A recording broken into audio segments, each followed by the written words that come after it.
What's up, everybody? Welcome to The Revival. My name is JJ, and it's time to continue on our list of my top 100 games of all time. This time, 70 through 66.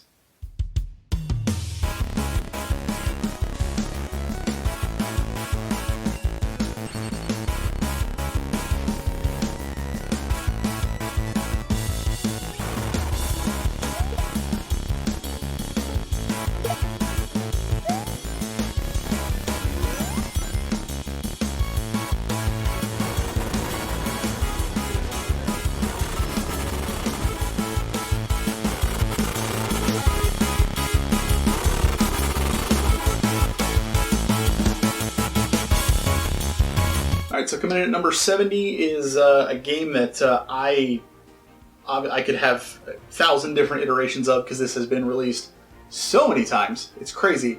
I happen to have the third one here on PS4, but I would definitely include the entire trilogy, and that is the Kingdom Hearts trilogy. I've made it no secret that I'm not a big fan of Tetsuya Nomura. That being said, I think Kingdom Hearts as a whole is a really solid gaming franchise with an undeniably massive fan base. While I'm not super crazy about the overarching story of the Kingdom Hearts series, what I do love is the individual stories contained in each Disney-themed world. That, combined with the gameplay being one of the best action RPG battle systems I've ever experienced, makes this trilogy a great recommendation for anyone looking for fun and nostalgia. I just wish they would have kept the Final Fantasy characters around a little longer. Coming in at number 69, we have a game on Nintendo 64 that I love, that most of the people I grew up with love, and I'm sure anybody who had a Nintendo 64 that's watching this now knows of, and that is Perfect Dark. If you were a gamer during the N64 era, then you know how big of a deal GoldenEye 007 was. We all thought it would be insanely hard to follow that up with anything that could be as good and capture our attention that much. Enter Perfect Dark. Truthfully, I think it depends on who you ask, but for me, this game hit a lot of the same notes that GoldenEye did. While I wasn't as in love with the single-player campaign, the multiplayer aspect gave so much customization options that you could play in a virtually endless amount of different game modes, depending on the settings you chose. Not to mention being able to save your character profile and stats to a memory card and take it with you wherever you went. Oh, and let's not forget how fun the laptop gun was. At number 68 is one of those games that will forever be a classic, especially if you grew up with the NES, and even if you didn't, you've definitely heard of this game and probably even experienced it in one form or another. That is Dr. Mario. While Tetris was undeniably the king of reaction-based puzzle games back on the NES, Dr. Mario provided a super fun alternative to the formula. Lining up the correct pills with the different colored germs provided a fun way to work out your brain and hand-eye coordination. This game was a big hit around the holidays with my family, as we'd spend hours challenging each other in head-to-head matches, as well as seeing who could go the furthest in the normal single-player mode. Dr. Mario will always be one of those games I can still come back to years later and pick up for a few levels of quick fun.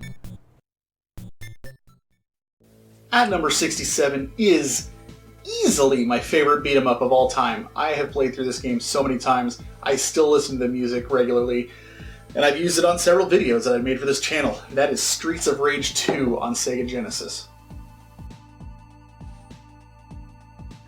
Easily one of my favorite games on the Sega Genesis, Streets of Rage 2 was the gold standard for beat-em-ups during that era. The different playstyles for each character, the diversity in each level as you go through the game, and an absolutely killer soundtrack that I still listen to on occasion today. Playing through with a friend in co-op mode is definitely the recommended way to go, but you can absolutely still have a really great time playing in single player too. And at number 66 is a game that most of you probably know way better than I do because you probably played it when it first came out. I, however, did not, and I didn't play it until really recently, actually. I think it was just last year. That is Resident Evil 2.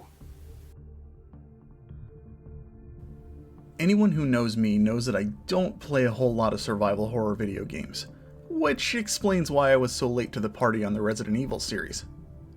Admittedly, I still haven't played the originals, but have slowly been working my way through the current gen remakes and remasters. While I enjoyed 0 and 1, it wasn't until Resident Evil 2 that my mind was absolutely blown regarding the possibilities of the franchise.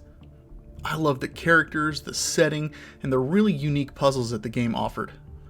Honestly, the only reason this game isn't higher on my list is because I couldn't go around exploring as much as I wanted because of the Mr. X portions of the game.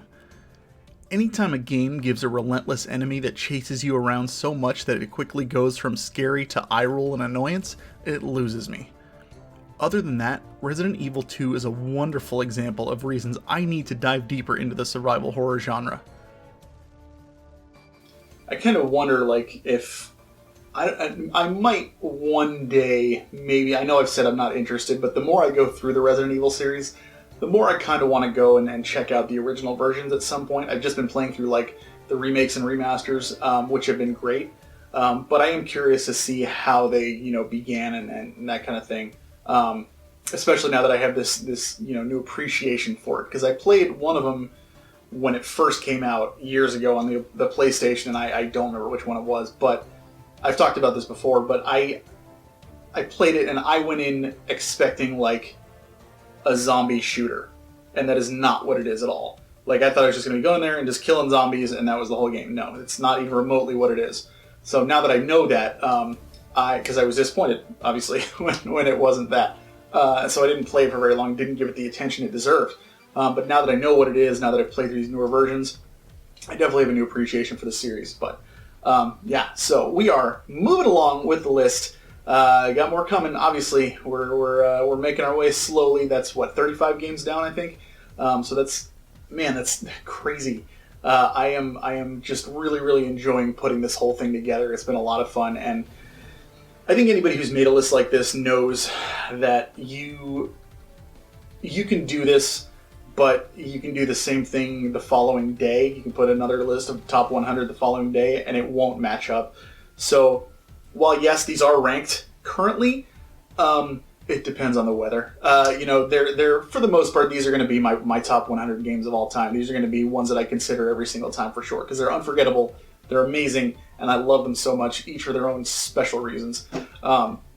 So it's, take it as it is. Again, if it's a game that you think should be on the list that isn't here, more than likely I either haven't played it or I didn't play it like when it was brand new, and it didn't have that same impact on me. But I do love hearing from everybody and hearing your thoughts on that. I've been loving the comments that I've been getting on this stuff. So let me know what you think. Thank you for watching. Like, comment, subscribe. Look forward to more games in the future coming down the list. And as always, keep on gaming.